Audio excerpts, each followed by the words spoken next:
Ora, a Macieira,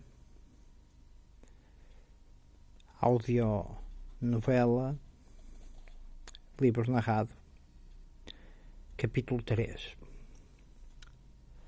O Carlos tinha passado a ponte da estrada que vem de Bagunte até Macieira de Rates e tinha, cerca de 100 metros depois da ponte, parado para comer um pouco e beber, como tinha sido descrito no último capítulo.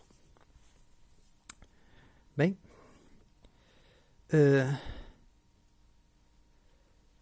continuava a chover. O Carlos sabia que, estando-se em guerra, pelo menos apresentaria uma assinatura térmica muito mais baixa do que um carro, indo de bicla ou de bicicleta. Principalmente porque levava roupa impermeável, e a roupa impermeável corta muito da assinatura térmica. Não havia o calor do motor, nem inclusivamente da diferença de temperatura às vezes entre as estradas e o veículo, portanto haveria até alguma vantagem em ir de bicicleta. Bem, só que o facto do vento ser de sul e empurrar um possível fallout de uma bomba nuclear ou de um míssil nuclear para norte tinha trocado aquilo que eram os planos pré-estabelecidos do Carlos. Ora bem, a ponte estava inteira, esta ponte, que ligava desde... E depois o Carlos lembra-se, epá, Macieira da eu não virei em Junqueira. Junqueira, ou São Simão da Junqueira, está aqui à frente, um bocado para a esquerda. Eu virei foi em Vilarinho. Eu fiz a estrada desde Retorta, desde o topo de Retorta, junto da linha do metro, que era onde ele morava, até Vilarinho. Ele não morava bem junto da linha do metro, morava uns 50 metros mais abaixo, com o terreno e assim. Ok. Da casa dela até ali ainda teriam sido para aí uns 4 km à vontade. Bem, pensei ele, vamos lá ver. São 3 horas. Tinha perdido a comunicação anunciada do primeiro-ministro. E depois lembra-se, os rádios, não trouxe o rádio pequenino comigo, os rádios ficaram em casa, Bolas, isto era um contratempo brutal. Em especial o pequenino rádio de mão a pilhas. Caraças. Prossigo ou não prossigo? Bem, pensou, caraças, ir para trás e vir são 8 km.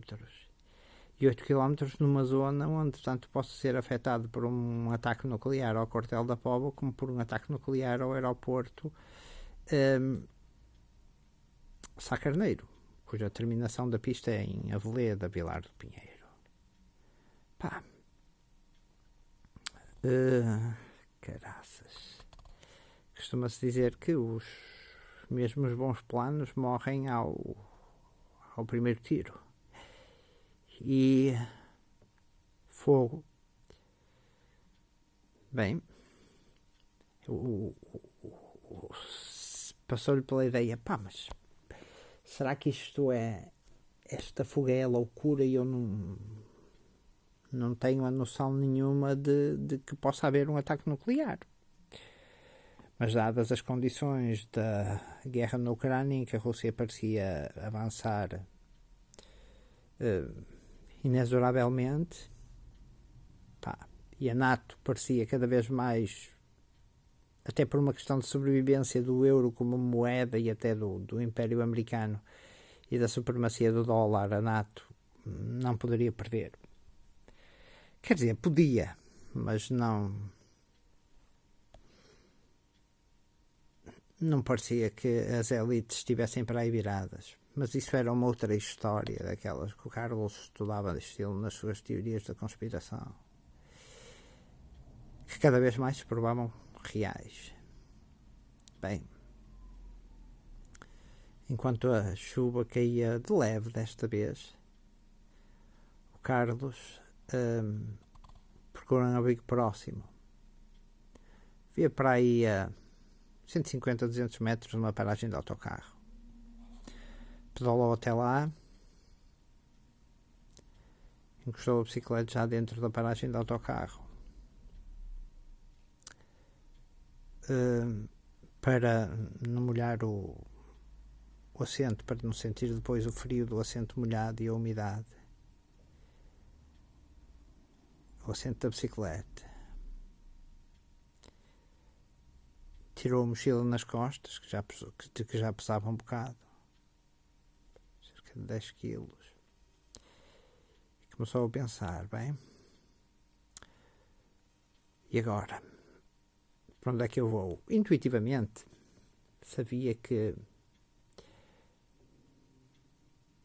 talvez a melhor hipótese que lhe parecia seria seguir em direção a Pagunde e depois apanhar a estrada que ligava Vila do Conde a Famalicão, que depois tinha uma ligação com aquela que vinha da Póvoa e se encontrava no Hospital do Bonfim, naquela rotunda grande. E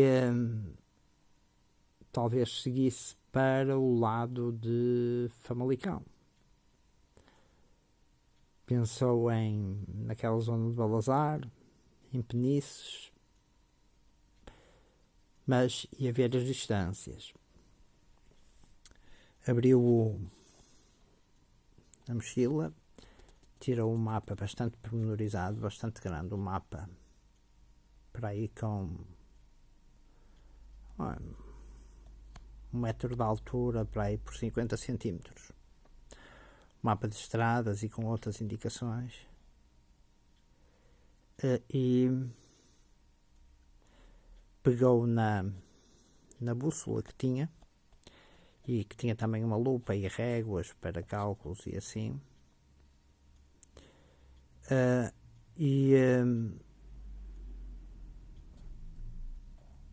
Colocou em cima do mapa a medir as distâncias. Penices em linha reta e Balazar, ou até Ratos, ficavam perto de Beiris, a 8 km, e os cálculos do Carlos eram que o raio de queimaduras por parte de uma explosão nuclear,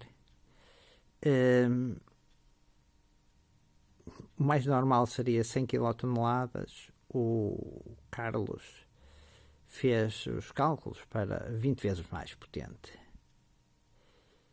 para 2 megatoneladas. Aí o raio de explosão era o raio onde paravam os efeitos, basicamente como queimaduras de estilo mais superficiais, eram cerca de 20 km, e ele já estava a contar com que estando o vento neste momento de sul, fugir para o lado do mar, o fallout ou a radiação nuclear, a chuva radioativa, iria para norte. Ele para o lado do mar não tinha um barco, não dava para fugir, tinha que ser para este.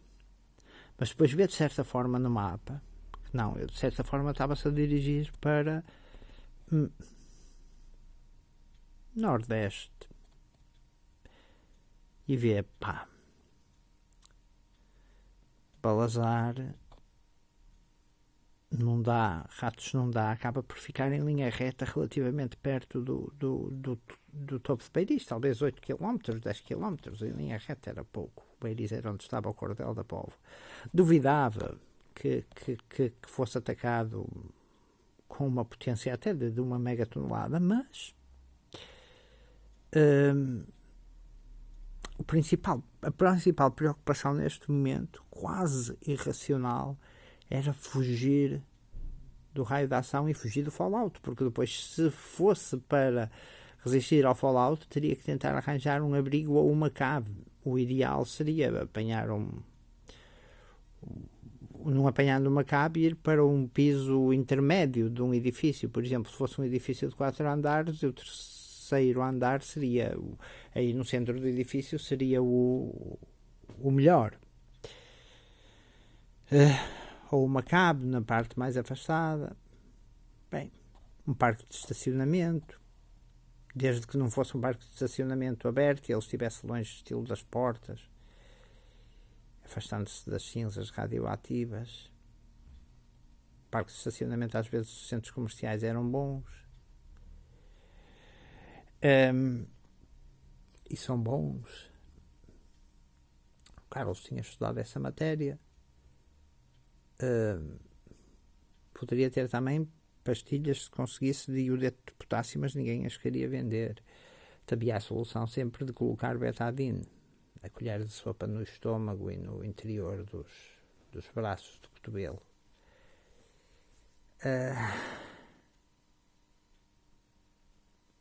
Que era o que ele tinha. Começa a medir as distâncias e pensa, e vê, bolas. Estou a ir mais para norte do que para este. Famalicão.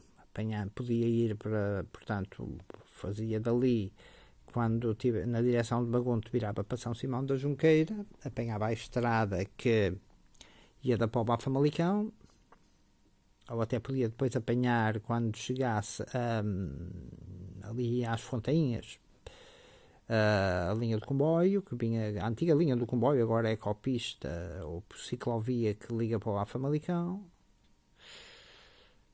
Famalicão, ainda perto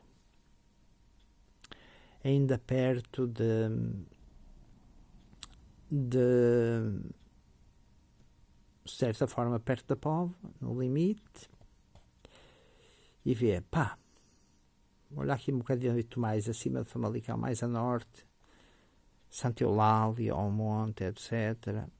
Deve ser fixe. Aí havia distância para a Póvoa. Olha um bocado mais para o mapa e vê, estou para aí a 10 km de Braga, bolas, agora estou dentro do alcance do raio de ação de um ataque ao quartel de cavalaria 6 em Braga, e esse era uma unidade forte de combate. Era um bico de obra. Bem, procurar mais o leste, ver o curso do Ave e ver Trofa, Santo Tirso, já para aí há, desde 2000, há 20 e tal anos que não ia a Santo Tirso foi a primeira escola onde ele lecionou, onde ele deu aulas, no Tomás Pelaio. Como o tempo passa. As bolas, Santo Tirso, longe de caraças. Mas era a solução. Agora, o que é que fazia? Fazia 8 km suplementares de ida e volta à casa, portanto, e tinha que voltar a Macieira da Maia, Vilarinho, e depois apanhava a estrada que vai de Vila do Conde até a Trofa Santo Tirso, pelo interior, seguindo paralela com o Rio Ave. Uma estrada que já não fazia há 20 e tal anos, mas se lembrava de fazer, e muitas viagens de autocarro, que eram bastante boas de fazer, interessantes. Fazia-as numa companhia da Póvoa que se chamava Linhares, que depois foi vendida. Bons autocarros, motoristas ainda do estilo antigo, que conheciam as pessoas, os passageiros. Depois foi vendida mais tarde, à Transdev.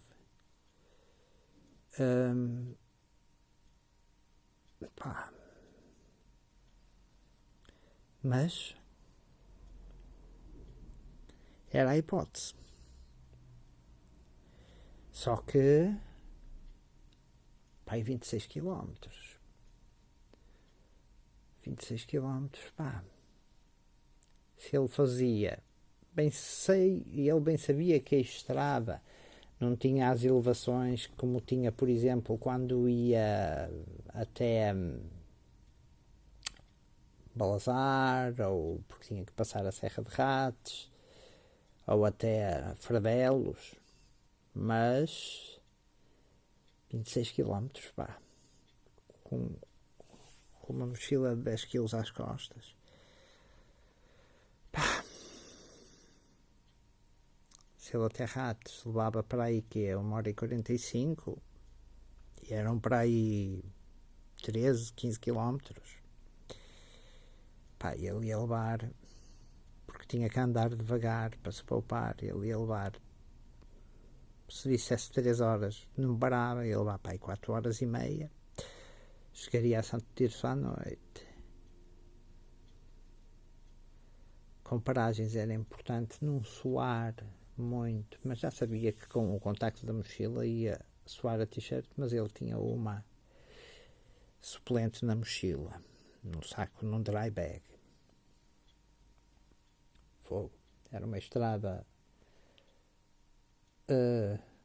com bastantes curvas ao lado do Ave, sempre protegida por rails que ficavam na direção que ele ia, na parte esquerda da estrada, onde o Ave passava. O grande trajeto era paralelo ao rio Ave,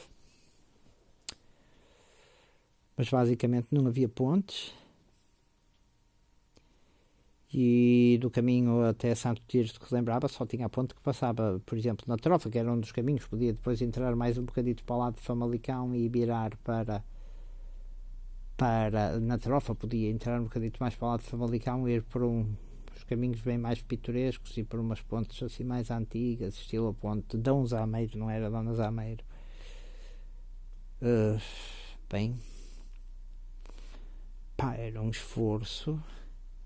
Quer dizer, ele já tinha feito aquilo basicamente quando ele ia e vinha de Rates, ele fazia, pá, 26 km, mas estes iam ser, ok. Temos 4 horas e meia, será que vale a pena ir buscar o rádio? Não, isso ia dar 8 km, metia-lhe 1 hora a mais, metia esforço, metia a parte até Vilarinho, era um bocado complicada, porque era mais a subir, pá. Apesar de tudo, não, volta para trás, para aí 2 km, chega à praça de Vilarinho e continua a seguir a estrada da Trofa.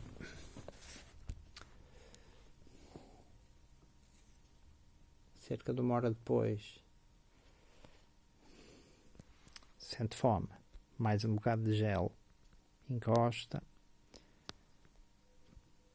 Poucos carros na estrada até então. Eram 4h30 e à noite se vai às 6h30. Ou seja, uma parte da viagem ia ser feita de noite. Tradicionalmente, por segurança, até faria as viagens de noite. Encosta, mais um bocado de gel, mais um bocado de água. Tinha comprado meio litro de água, tinha agora 750 mililitros. Ou 75 centilitros, ou 3/4 de litro. Beber um bocadito, fica um bocado mais acima da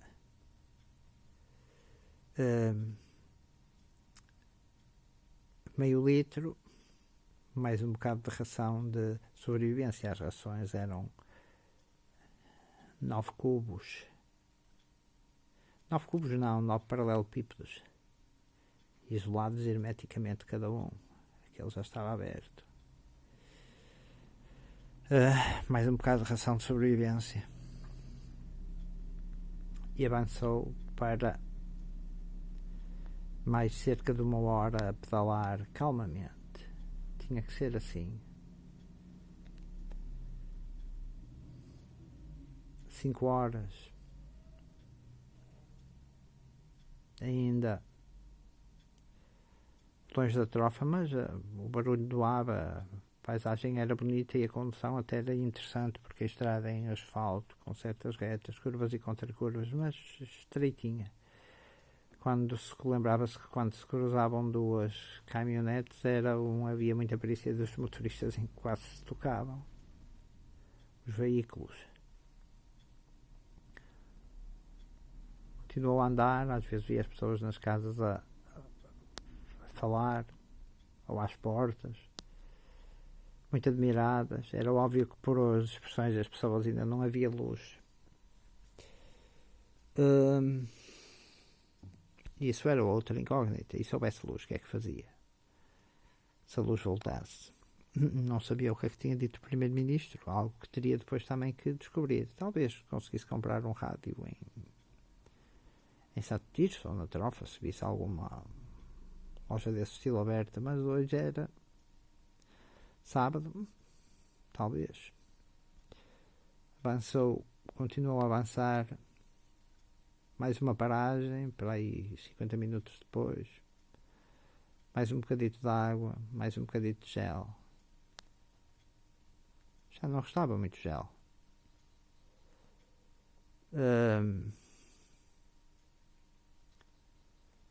Mais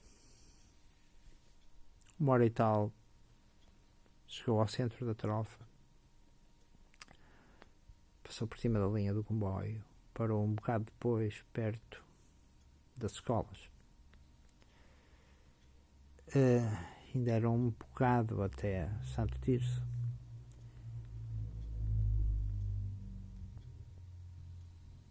Parar para comer, mais um bocado de... Parar para comer, para beber, mais um bocado de água. Agora já tinha menos de meio litro. Um bocado menos. Mais um bocado de ração. De sobrevivência. Avançar, ainda tinha para aí 8 a 9 km até Santo Tirso. Lembrava-se que passava por o acesso à A3. Depois tinha uma parte que era mais a subir até à chegada a Santo Tirso, onde, se bem se lembrava, viraria depois à esquerda, descendo. Santo Tirso tinha já um relevo que às vezes fazia apesar de ser relativamente plano, já havia um certo relevo em Santo Tirso. Depois, mais na periferia da cidade, estende-se o imponente Monte da Assunção. Aí, bons lugares para refúgios e assim. Lembrou-se exatamente que tinha que se lembrar que a comer, ou se usasse o vivac e não iria usar a tenda, não convinha comer à beira do sítio onde dormisse, porque migalhas no chão podiam às vezes chamar ratos, que normalmente se afastam dos humanos a dormir, mas havendo migalhas poderiam aproximar-se e se afastam dos humanos quando estão a dormir, ou têm medo dos humanos, mas com migalhas normalmente os ratos do campo, os ratinhos.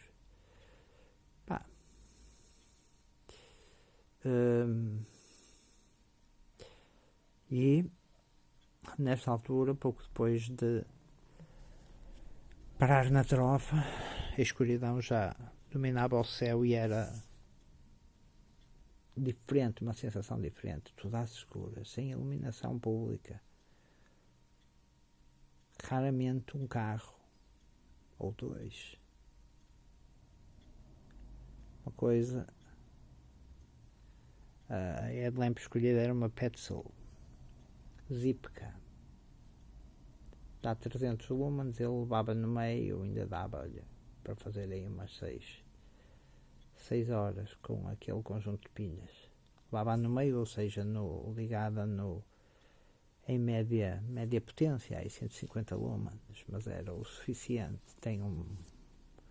Espalhava para a luz um alcance para aí mais efetivo de 30 metros, estilo um farol de um carro, um alcance total de 60 metros de feixe.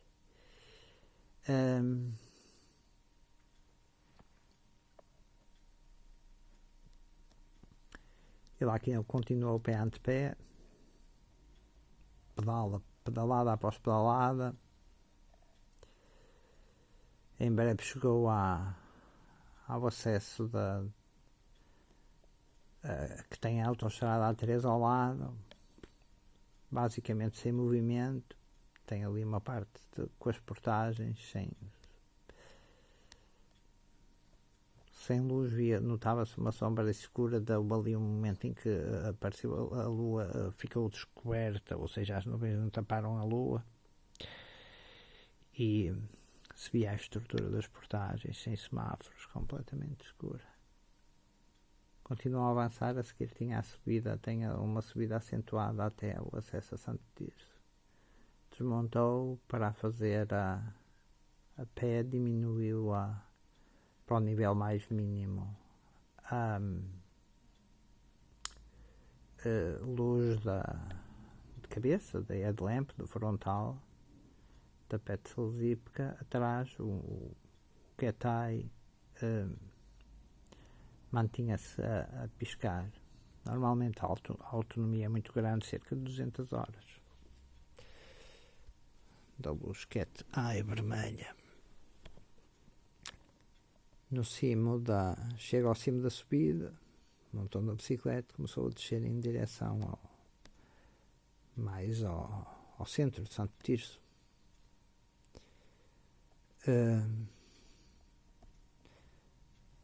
No fundo de uma reta, nota as luzes azuis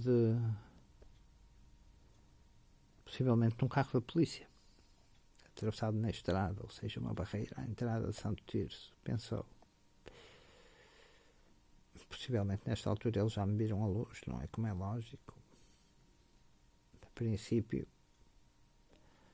não há nada a temer. Eu posso dizer que vou para um hotel, vim a fazer uma viagem, todo o meu equipamento parece que faz de mim um turista, um cicloturista, e até posso conseguir junto dos polícias informações sobre o que se está a passar. Aproximou-se do carro, as listas fluorescentes brilharam.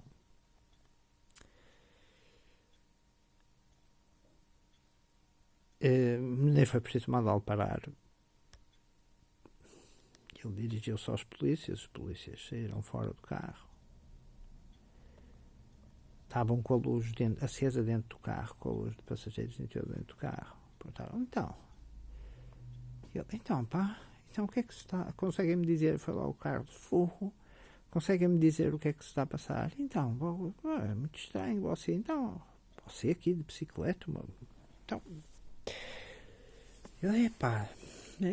Vim para aí, fogo, não sei o que é que se está a passar, que a luz falhou, sei que a luz falhou, disseram-me que tinham destruído a ponte da estrada 13, um bocado depois de eu passar, as pessoas que disseram-me, que ouviram no rádio. Eu não tenho o meu telemóvel, até lhe tirei a bateria, fogo, para às vezes poupar, não estar a gastar enquanto lá estivesse dentro. O Carlos a dizer para os polícias, sabia perfeitamente que as intenções eram um bocadito outras. Fogo, sem rádio, não limitei-me a andar. Sabia que tinha luz, etc. Por acaso tem aí uma luz de mineiro fixe,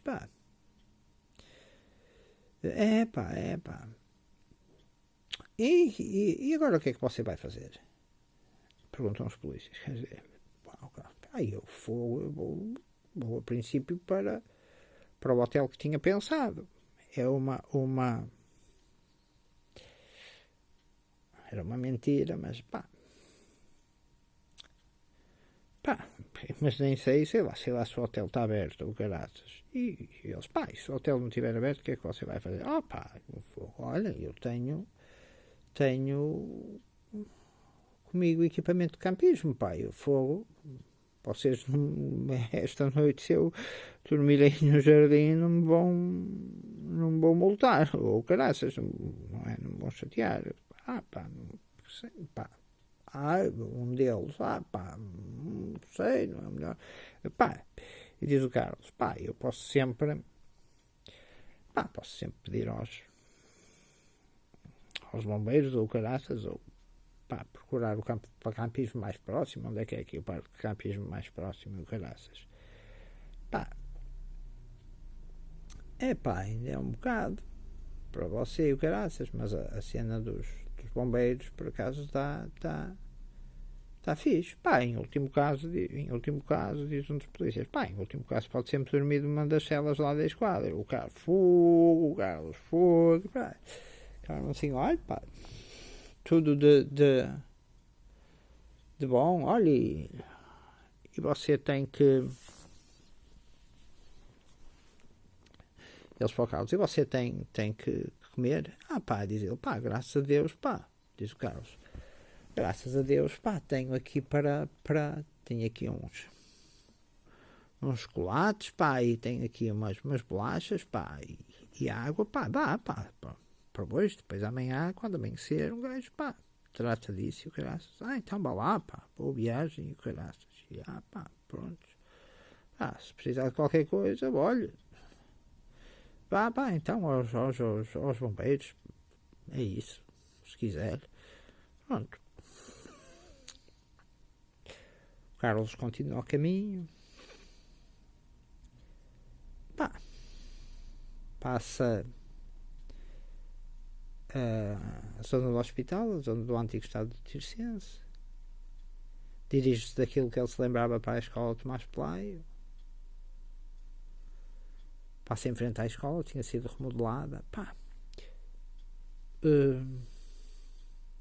notava velas, a luz de velas dentro de casa, pelas cortinas, ouvia as pessoas a falar. Algumas estavam com os... surpreendeu, mas um ambiente, pá, completamente estilo apocalíptico, pá. Mas algumas pessoas tinham os carros a trabalhar, pá, e as luzes do interior acesas, e estavam lá a falar uns com os outros e assim, pá.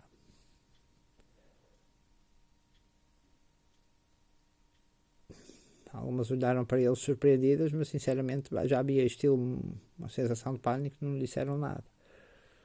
Carlos pensou, pá, ora bem.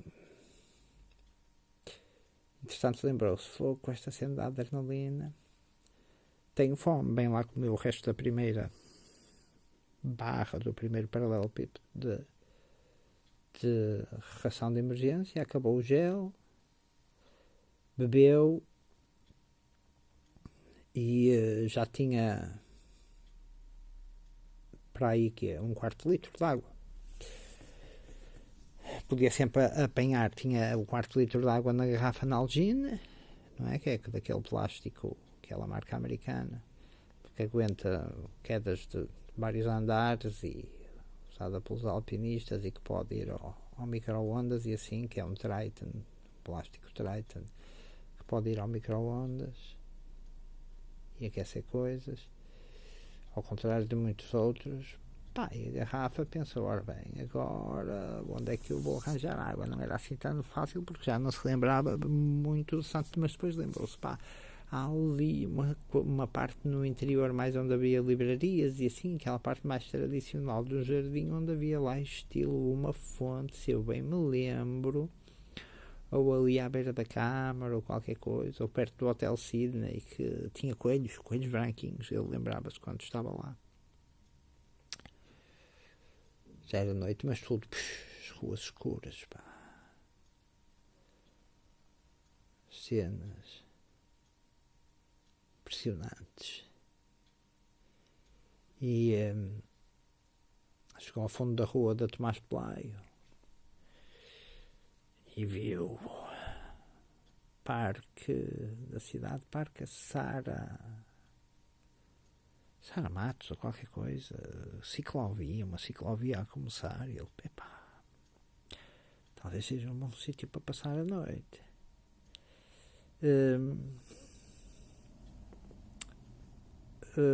Sabia que para a esquerda E era a ponte que dava estilo para a Vila das Aves, uma das pontes que dava estilo para a Vila das Aves, mas agora estava já tudo remodelado, as rotundas remodeladas, etc. Os sinais que deveriam estar acesos, os sinais do direcionamento de trânsito que deveriam estar acesos, não estavam, como é lógico, mas e esses não tinham aquela placa fluorescente, os que tinham luz, os que eram alimentados a eletricidade. E ele subiu ali ao lado da escola São Rosendo para depois virar para esse interior da cidade, que depois levava ali àquela parte do mosteiro e câmara, etc. Lá encontrou a fonte, encheu a garrafa de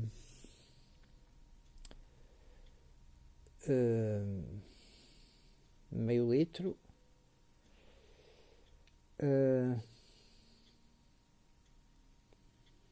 depois pensou, não, passou com cuidado encheu a garrafa de meio litro, passou com cuidado, não passou com cuidado, porque pensou, ia passar com cuidado, porque se enchesse a garrafa de Nalgene com 1 litro de água era exatamente a dose da pastilha purificadora da água. Ainda começou a passar com cuidado, mas depois pensou, não, parto a pastilha a meio, purificadora da água, parto a pastilha a meio, mas depois pensou, não, fervo-a quando chegar a um sítio onde possa dormir. Apanhar para aí um parque, uma cena interessante era para não, até a nível de, às vezes o banco de jardim é mais isolado do que o chão, mas também era mais desprotegido, podia cair abaixo, tinha que arranjar e proteger, esconder de certa forma ao sítio onde estava, mas ok, já tinha encontrado água que poderia ferver, iria sempre perder alguma, não é? Na fervura, mas deixando ferver durante 1 minuto ela ficaria purificada. Ok. Isto tudo à noite aqui à beira da fonte, desligou a luz branca e ligou a luz vermelha da headlamp.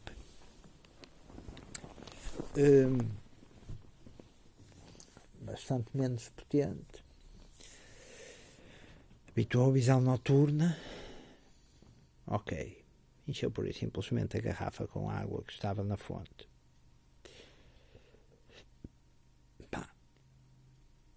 Na fonte que não funcionava, não é? Não tinha o motor da água. Voltou para trás descendo para a beira da zona de Tomás Pelaio, que se aproxima mais da margem do Rio Ave. Viu então um sinal do parque, da ciclovia.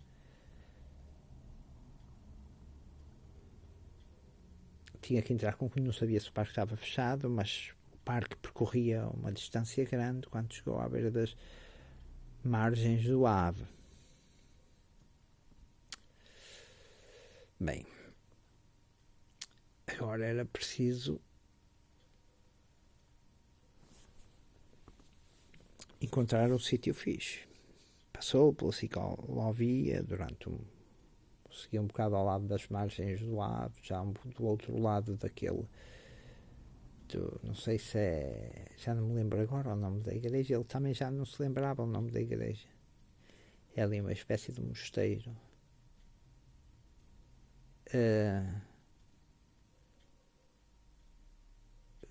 Que ele lembrava-se de às vezes visitar. Por falar nisso, o Carlos era católico e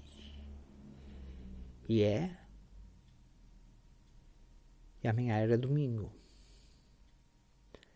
Teria que apanhar uma missa para cumprir o seu dever de católico e aí com certeza iria saber informações com as outras pessoas, etc.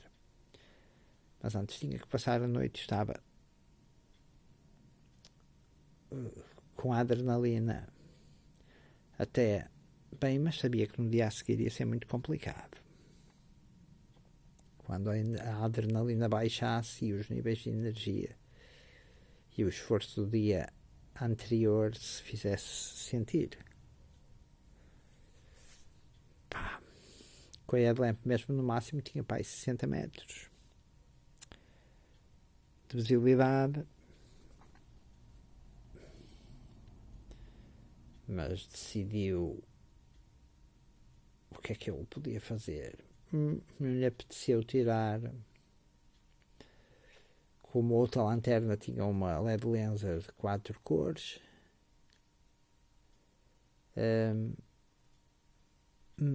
decidiu ligá-la no verde. Tinha a mesma distância basicamente da que a headlamp. Percorreu o parque.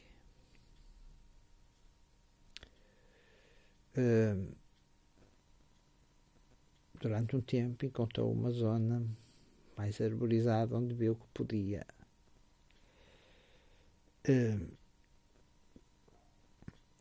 tirar o seu saco-cama, o seu liner, pôs a sua rede anti-mosquitos sobre a cabeça e a tapar bem encostado ao pescoço. Ratos esperava que não se aproximassem, mas às vezes os ratos têm a questão de poder transmitir, em último caso, o vírus da raiva, e há sempre riscos, mas no geral não é muito, muito raro. O Carlos não tinha basicamente medo e conhecia de canais de pessoas de YouTube que normalmente nunca havia esse, nunca se punha esse problema, a não ser mais dentro de casas que estivessem infestadas e onde pudesse às vezes haver o chamado vírus anta. Mas aí era uma questão mais respiratória. O Carlos também tinha máscara com ele, mas dentro de casa não, dentro de casas velhas não, normalmente são paraísos para os ratos, ou celeiros ou coisas assim. O Avali para recolher água era poluído. Santo Tirso tem muitas indústrias. Mas o parque era muito grande, tinha sido arranjado há pouco. Tinha um anfiteatro, uma espécie de um teatro grego. Tinha bancos de jardim, mas depois tinha as árvores eram afastadas em si, logo não era o ideal, mas é uma escuridão ali. O Carlos pensa, tenho que colocar, se dormir aqui, tenho que colocar tenho que prender a mochila. Tinha paracorda ou corda de paraquedas, tenho que prender a mochila ao meu corpo,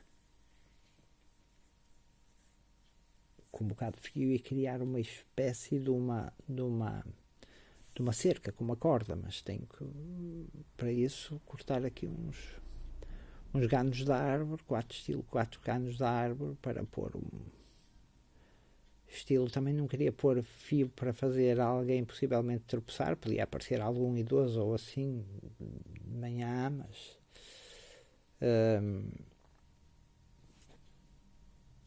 mas depois viu aquilo que lhe parecia ser uma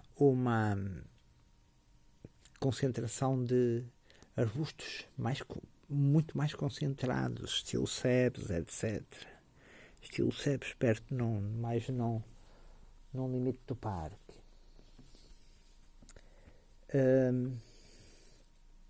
Continuava a iluminar com luz verde.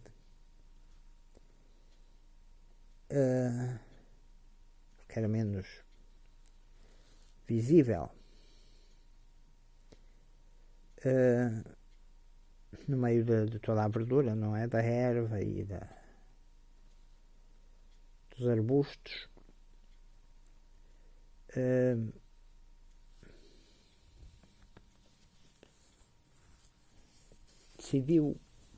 Decidiu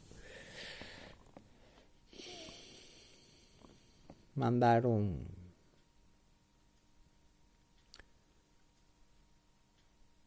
feixe de luz com uma outra lanterna que ele tinha trazido, que era uma Maglite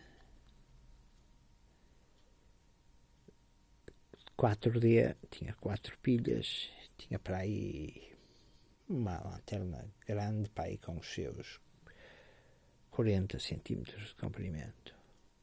Não era a maior da Maglite, que tem 6 pilhas D, mas ainda tinha 100 e tal lumens, e apontou, porque tinha um feixe maior, apontou-a mais à distância e viu que realmente eram os arbustos, avançou para lá, afastou-se para aí 10 metros. Agora precisava de arranjar 4 pausitos para depois fazer estilo uma vedação à volta do acampamento com o paracord do acampamento, que era no fundo ele iria dormir no chão em cima de um tapete isolante, depois poria o bibi, que é o saco de plástico transparente. O próprio bibi reduziria, uma vez que estava perto dos arbustos, a sua assinatura térmica, se houvessem drones, etc. E dormiria. Afastou-se para aí 20 metros.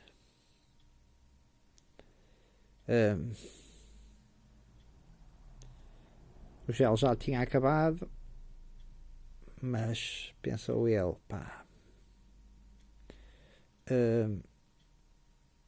vou ferver a água. Tirou um dos 5 cubos de Dragon Fire, pôs na sua caneca de aço inoxidável. Não cabia a água toda que ele tinha.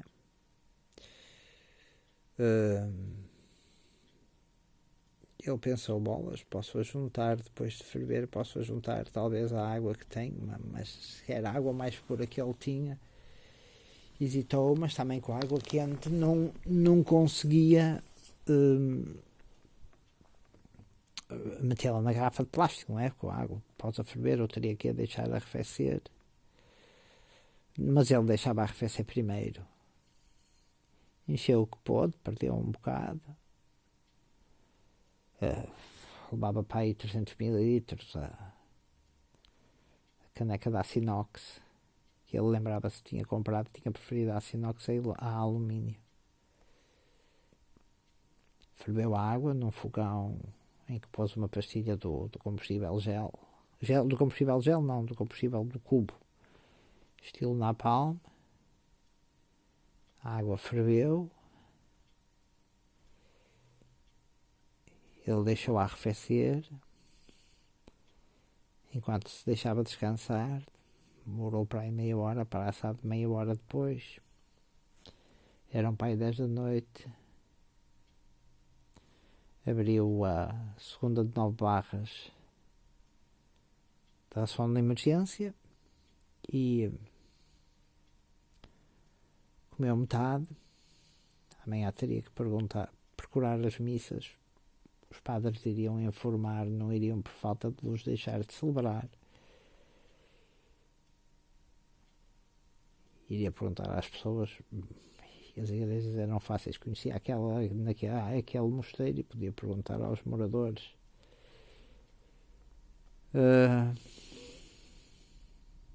O cansaço começou-se a fazer sentir. Dirigiu-se estilo para o Vivi. Meteu-se dentro do Bibi e começou a sentir o calor, que ia sentir o conforto e até um bocado aquele ar puro da natureza.